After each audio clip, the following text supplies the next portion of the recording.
واحدة وخلق منها زوجها وبث منهما رجالا كثيرا ونساء واتقوا الله الذي تساءلون به والأرحام إن الله كان عليكم رقيبا. ہر قسم کی تعریف کبریائی اور بڑائی اللہ کے لیے ہے جو آسمان و زمین اور ہم تمام لوگوں کا خالق مالک واصف ہے. اللہ کی رحمت نازل ہو ہمارے پیارے نبی محمد صلی اللہ علیہ وسلم پر جن کو اللہ تعالیٰ ساری کائنات کے لیے رحمت بنا کر بھیجا ہے. محترم بزرگوں، دوستوں، پیارے بچوں اور پردہ نشین اسلامی ماں اور بہنوں، اللہ تعالیٰ کے فضل و کرم سے سورہ نساء کا حصہ ہم لوگ برابر پڑھتے ہوئے آ رہے ہیں. کل یہ سورت شروع ہوئی تھی، کچھ حصہ کل پڑھا گیا تھا، کچھ حصہ آج پڑھا گیا اور کچھ حصہ کل پڑھا جائے گا اور بقیہ کچھ حصہ پرسوں پڑھا جائے گا. یہ بھی بڑی صورتوں میں سے ایک صورت ہے، یہ بھی ایک اہم صورت ہے. دیکھیے سب سے پہلے اس صورت کے نام سے خود ہم جان سکتے ہیں کہ اس صورت کی کتنی اہمیت ہے. سورہ نساء، نساء کا مطلب ہے عورت، نساء عورتیں. اللہ تعالیٰ عورتوں کے نام سے ایک صورت کی اللہ تعالیٰ قرآن مجید میں نازل کیا ہے.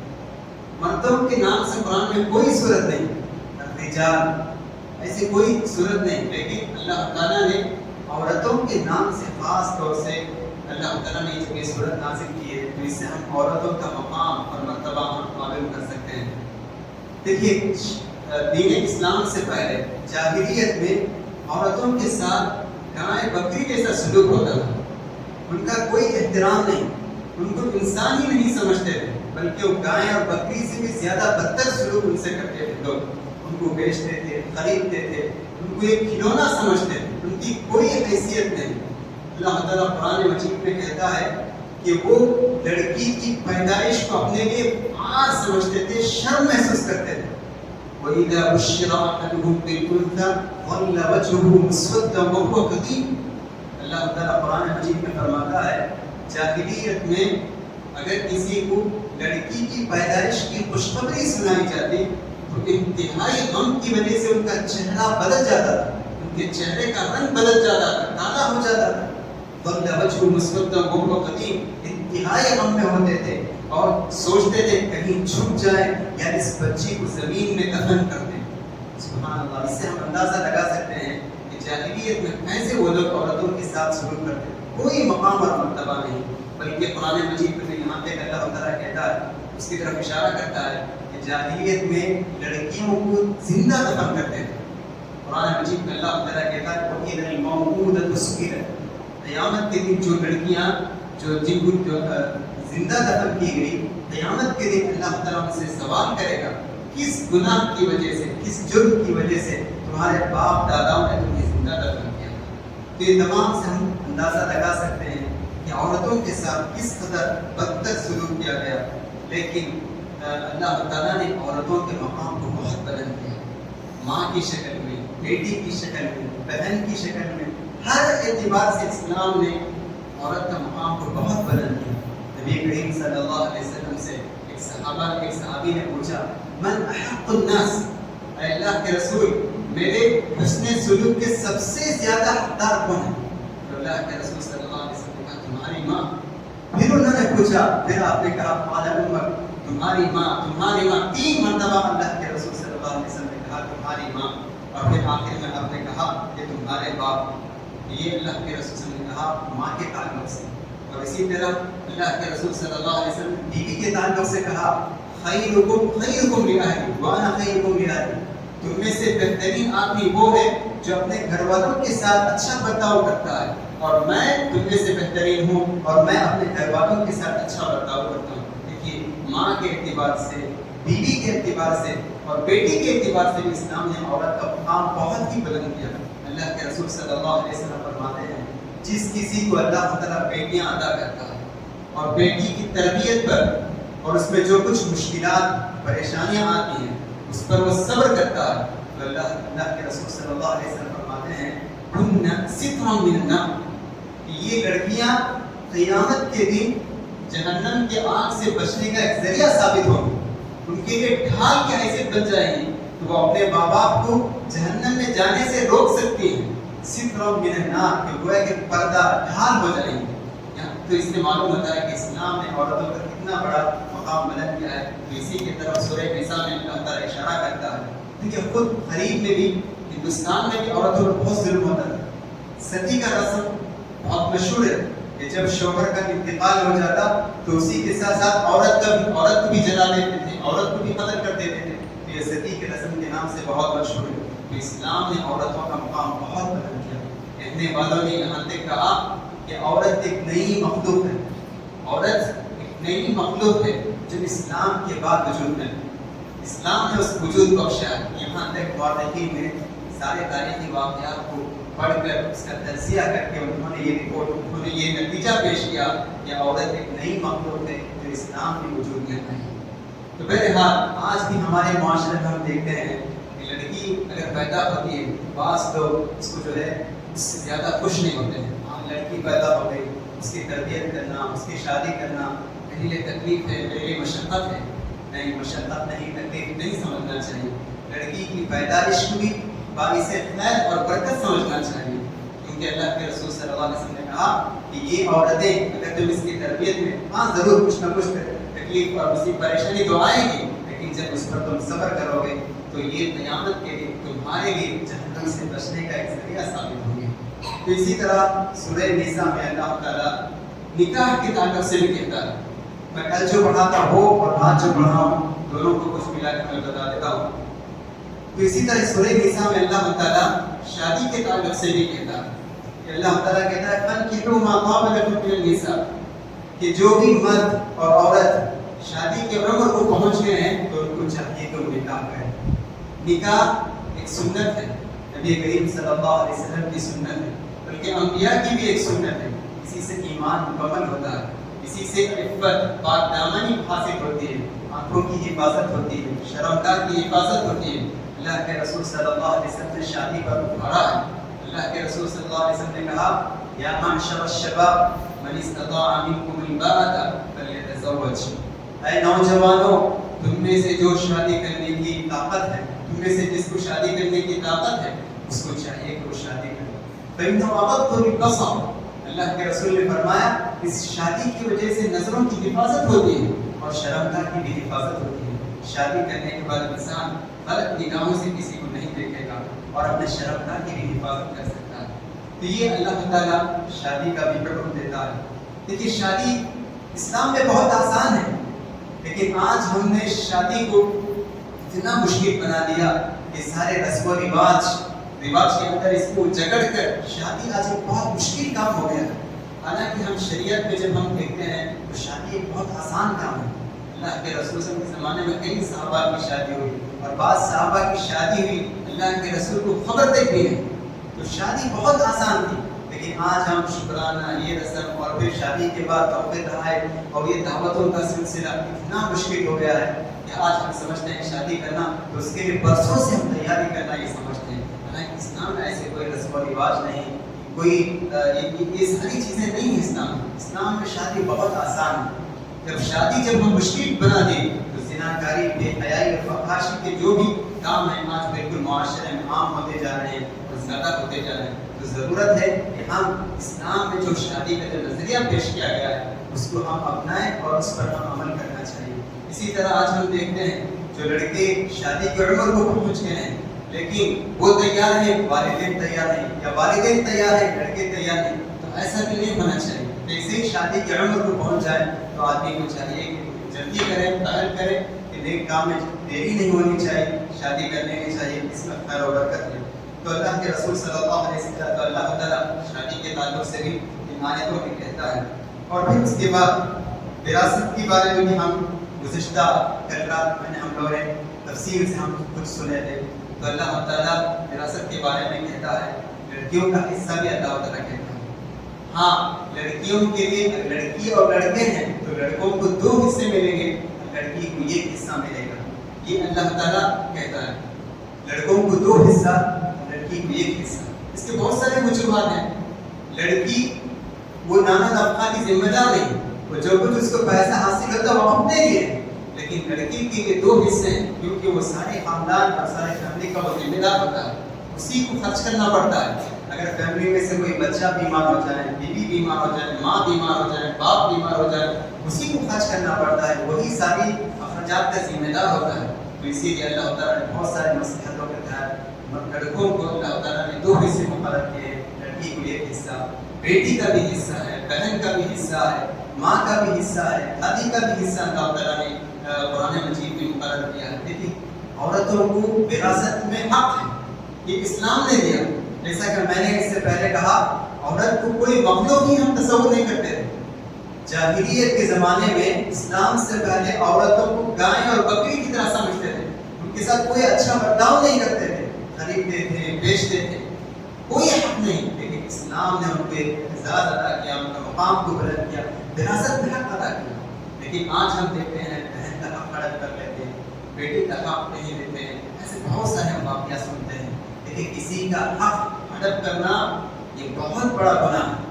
اگر کوئی شخص بہن کا حق ادا نہیں کر، بہن کا حق ہڑپ کر لیتا ہے تو قیامت کے دن اللہ کے پاس وہ جواب دہ ہوگا۔ بہن کمزور ہے، وہ دوبارہ تم سے حق حاصل نہیں کر سکتی۔ کمزور یہ مت سمجھے کہ وہ کمزور ہے، پھر قیامت کے دن اللہ کے پاس آپ کو جواب دینا ہوگا۔ اللہ علی کل شیء قدیر، اللہ ہر چیز پر قادر، اللہ تعالیٰ سب سے زیادہ طاقتور ہے۔ اللہ تعالیٰ کے پاس ہم کوئی آدمی بچ نہیں سکتا ہے۔ قیامت کے دن جلتے ہوئے آگ کی عذاب اللہ تعالیٰ تمہیں دے گا۔ جو شخص بہن کے حق کو مارتا ہے، اور اللہ کے رسول صلی اللہ علیہ وسلم نے کہا الظلم ظلمات یوم القیامہ، سن لو کہ اللہ کے رسول صلی اللہ علیہ وسلم فرماتے ہیں کہ ظلم کرنا، کسی کے حق کو ہڑپ کرنا یہ تاریکی ہے، اور قیامت کے دن ظلم کسی کے حق کو ہڑپ کرنا یہ ظلم ہے، اور ظلم قیامت کے دن تاریکی کی شکل میں ہوگا۔ تاریکی جو آدمی ظلم کرتا ہے وہ تاریکی اور اندھیرا میں ہوگا، اس کو کوئی چیز نظر نہیں آئے گی، سنا دے دی، پھر اس کی ایک سزا ہے، تو اللہ تعالیٰ اس کو ایک سزا دے گا۔ اسی لیے جن کا حق شریعت میں مقرر ہے، ہم ان کا حق برابر طریقے سے ہم ان کا حق ادا کریں، کسی کے حق کو ہم ہڑپنے کی کوشش نہیں کرنی چاہیے۔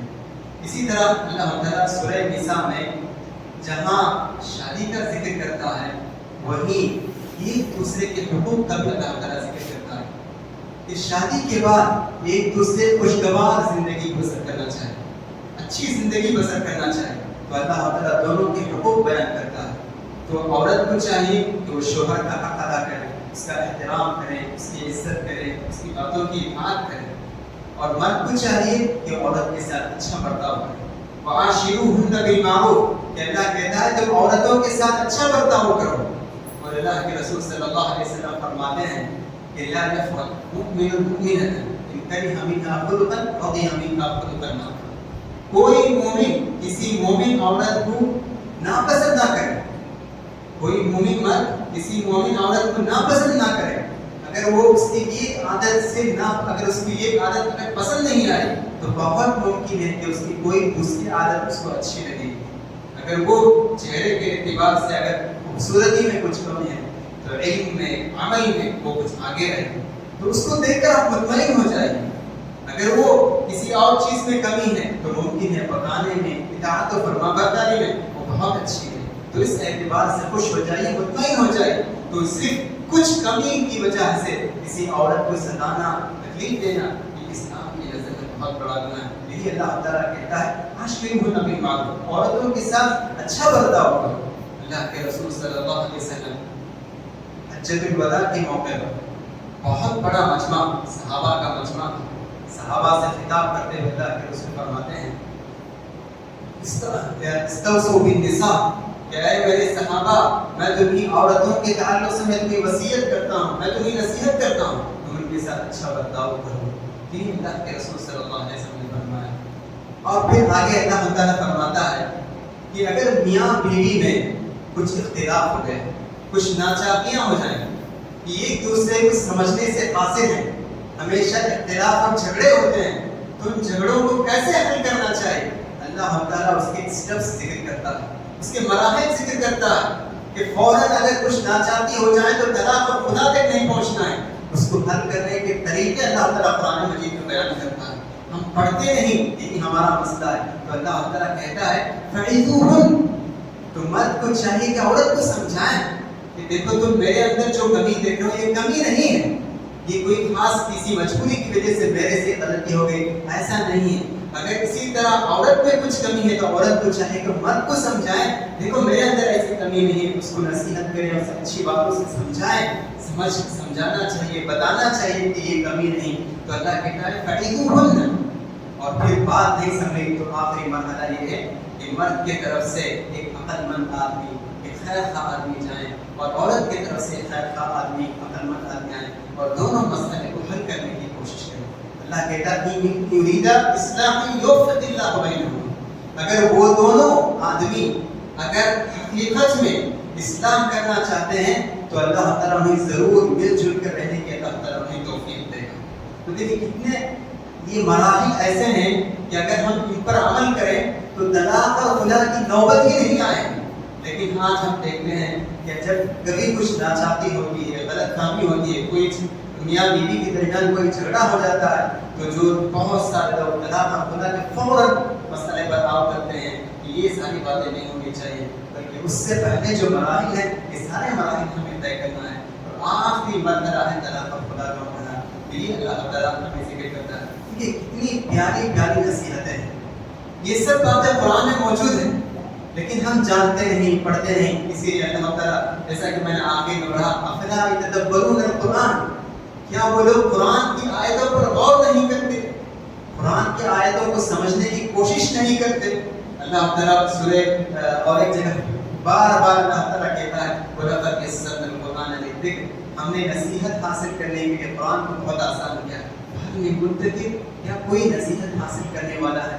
تو اتنی پیاری پیاری باتیں، قیمتی باتیں یہ قرآن مجید میں موجود ہے، تو ہمیں پڑھنا چاہیے، تلاوت کرنا چاہیے، اور کبھی کبھی ہمیں ترجمہ بھی پڑھنا چاہیے، اور اس میں جو باتیں ہیں اس کو سمجھنے کی ہم کوشش کرنی چاہیے۔ آخر میں ایک بات کہہ کر میں اپنی بات کو ختم کرتا ہوں۔ دیکھیے آج میں جو حصہ پڑھا ہوں اسی میں سے ایک آیت ہے شرک کے بارے میں، کہ اللہ کہتا ہے ان اللہ لا یغفر ان یشرک بہ ویغفر ما دون ذلک لمن یشاء ومن یشرک باللہ فقد افتری اثما عظیما، کہ اللہ کہتا ہے اللہ بے شک اللہ تعالیٰ شرک کو معاف نہیں کرتا ہے، لیکن شرک کے علاوہ جو بھی چھوٹے موٹے گناہ ہیں اللہ تعالیٰ جب چاہتا ہے تو معاف کر دیتا ہے، لیکن شرک کو معاف نہیں کرتا۔ مطلب کیا ہے؟ مطلب یہ ہے کہ آدمی شرک کرنے کے بعد اپنی زندگی ہی میں اگر شرک سے توبہ نہیں کیا تو قیامت کے دن اللہ تعالیٰ اس کو معاف نہیں کرے گا، وہ ہمیشہ ہمیشہ کے لیے جہنم میں رہے گا۔ لیکن شرک کے علاوہ جو بھی گناہ ہیں اللہ چاہے تو معاف کر سکتا ہے، اللہ چاہے تو معاف کر سکتا ہے، لیکن شرک ایسا نہیں۔ اگر آدمی شرک کیا اور اپنی زندگی میں توبہ نہیں کیا تو وہ ہمیشہ ہمیشہ جہنم میں جلتا رہے گا۔ تو شرک بہت بڑا گناہ ہے۔ اللہ کے رسول صلی اللہ علیہ وسلم نے صحابہ سے کہا اجتنبوا السبع الموبقات، اے میرے صحابہ، اے لوگوں، 7 ہلاک کرنے والے گناہوں سے بچو، 7 ہلاک کرنے والے گناہوں سے بچو۔ بہت خطرناک گناہ ہے 7 گناہ، جو بھی گناہ کا ارتکاب کرتا ہے تو وہ ہلاک ہو جائے گا، برباد ہو جائے گا۔ ان میں سے ایک گناہ اللہ کے رسول نے پہلا گناہ جو ذکر کیا وہ ہے الاشراک باللہ، اللہ کے ساتھ کسی دوسرے کو شریک کرنا، اس کو ہم شرک کہتے ہیں۔ اللہ کی عبادت میں، عبادت یہ اللہ ہی اس کا حقدار ہے، اگر ہم کسی کو اللہ کی عبادت میں کسی دوسرے کو ہم شریک کرتے ہیں تو یہ شرک، سجدہ یہ عبادت ہے، یہ صرف اس کا حقدار اللہ ہے، رکوع عبادت ہے، اس کا حقدار صرف اللہ ہے، دعا یہ عبادت ہے، اس کا حقدار صرف اللہ ہے۔ اگر کوئی انسان ان عبادتوں میں کسی دوسرے کو شریک کرتا ہے، کسی دوسرے کے لیے سجدہ کرتا ہے، کسی دوسرے کی چوکٹ پر جا کر، کسی کی دوسرے کی قبر پر جا کر سجدہ کرتا ہے تو وہ شرک کرتا ہے۔ جیسا کہ اس سے پہلے ہم لوگ تفصیل سے اس بارے میں گفتگو کیے تھے نظر کے بارے میں، کہ نظر ماننا یہ بھی ایک عبادت ہے، نظر نہیں ماننا چاہیے، لیکن اگر نظر مان لی، شرط پوری ہو گئی تو نظر پوری کرنی چاہیے، اور یہ بھی اللہ ہی کے نام پر نظر ماننا چاہیے، کسی دوسرے کے نام پر نہیں۔ اگر کسی کے دوسرے کے نام پر نظر مانتا ہے تو یہ شرک۔ تو اگر کوئی آدمی اللہ کی عبادت میں، اس کے ذات میں، اس کے صفات میں کسی دوسرے کو شریک کرتا ہے تو یہ شرک بہت بڑا گناہ ہے۔ آج بھی ہم دیکھتے ہیں کہ بہت سارے لوگ ایسے ہیں، اولاد نہیں تو فوراً کسی قبر کے پاس چلے گئے, کسی مانگ کے پاس چلے گئے, جا کر مانگتے ہیں. ہم لوگ جب مدینہ میں رہتے تھے دیکھتے تھے کہ لوگ چٹھی میں لکھ کر لاتے تھے, چٹھی میں لکھ کر لاتے تھے کہ تجارت, اے پیارے نبی, اے محمد صلی اللہ علیہ وسلم, ہماری تجارت میں نفع نہیں ہے, ہماری تجارت میں نفع عطا کیجیے, ہمیں اولاد نہیں, اولاد عطا کیجیے. چٹھی لکھ کر لاتے اور اس قبر نبی کریم صلی اللہ علیہ وسلم کی قبر پر پھینکتے ہیں. شرک ہے. یہ ساری باتیں عبادت ہیں. اولاد عطا کرنا, تجارت میں برکت عطا کرنا, بیمار کو شفا کرنا, یہ سب اللہ کی ذات, یہ سب اللہ کی صفات ہیں. ہم کسی دوسرے کو اس میں شریک نہیں کر سکتے ہیں. اگر کوئی آدمی یہ سمجھتا ہے کہ فلاں آدمی مجھے اولاد دے سکتا ہے, فلاں آدمی میرے بیماری کو مجھے شفا عطا کر سکتا ہے, یہ سب جگہ شرک ہے. تو اس شرک سے بچنا چاہیے کہ اللہ تعالیٰ کہتا ہے کہ شرک سے اگر توبہ نہیں کیے اور اسی شرک کی حالت میں اگر تمہاری وفات ہو جائیں تو اللہ تعالیٰ بخشے گا نہیں. قیامت کے دن جہنم میں ہمیشہ ہمیشہ کے لیے چلتے رہیں گے. اور یہی نہیں, شرک کرنے کی وجہ سے پورے نیک عمل ضائع ہو جائیں. 60 سال 70 سال اگر پہلی صف میں کھڑے ہو کر نماز پڑھتے تھے, پورے رمضان روزہ رکھتے تھے, تہجد کا اہتمام کرتے تھے, لیکن شرک کیے تو یہ سارے نیک عمل بیکار ہو جائیں. وَقَدِمْنَا إِلَىٰ مَا عَمِلُوا مِنْ عَمَلٍ فَجَعَلْنَاهُ هَبَاءً مَنثُورًا. کہ اللہ کہتا ہے کہ کفار جو نیک عمل کرتے ہیں ان کو ہم بنا دیتے, غبار بنا دیں گے, ان کی کوئی حیثیت نہیں. کیوں؟ اس لیے کہ انہوں نے شرک کیا, اس لیے کہ انہوں نے کفر کا ارتکاب کیا. تو یہ شرک بہت بڑا گناہ ہے, تو اس سے ہمیں بچنا چاہیے. خصوصاً عورتوں سے, عورتوں کو اس میں چاہیے کہ اس میں بہت ہی محتاط رہیں کہ شرک کیا کام میں ہرگز نہیں جانا چاہیے. اسی طرح آپ دیکھتے ہیں کہ گلی کے چوکٹ پر نیمبو لگا دیتے ہیں, ہری مرچ لٹکاتے ہیں اور سمجھتے ہیں کہ یہ ہمارے بناؤ اور مصیبتوں کو ٹالے گی. یہ سب شرک کیا کام. یہ ساری چیزوں سے ہمیں بچنا چاہیے. اللہ تعالیٰ سے دعا ہے کہ اللہ تعالیٰ ہم تمام لوگوں کو قرآن مجید کی جو تعلیمات ہیں اس پر عمل کرنے کی توفیق عطا فرمائے, عورتوں کے ساتھ بہتر سلوک کرنے کی توفیق عطا فرمائے, عورتوں کو وراثت میں اللہ نے جو حصے مقرر کیے ہیں ان حصوں کو دینے کی توفیق عطا فرمائے, ہر قسم کے ظلم سے بچنے کی توفیق عطا فرمائے, اور اسی طرح شرک سے, کبیرہ گناہوں سے بچنے کی توفیق عطا فرمائے. آمین. وآخر دعوانا الحمد للہ رب العالمین. سبحانک اللہم و بحمدک, اشہد ان لا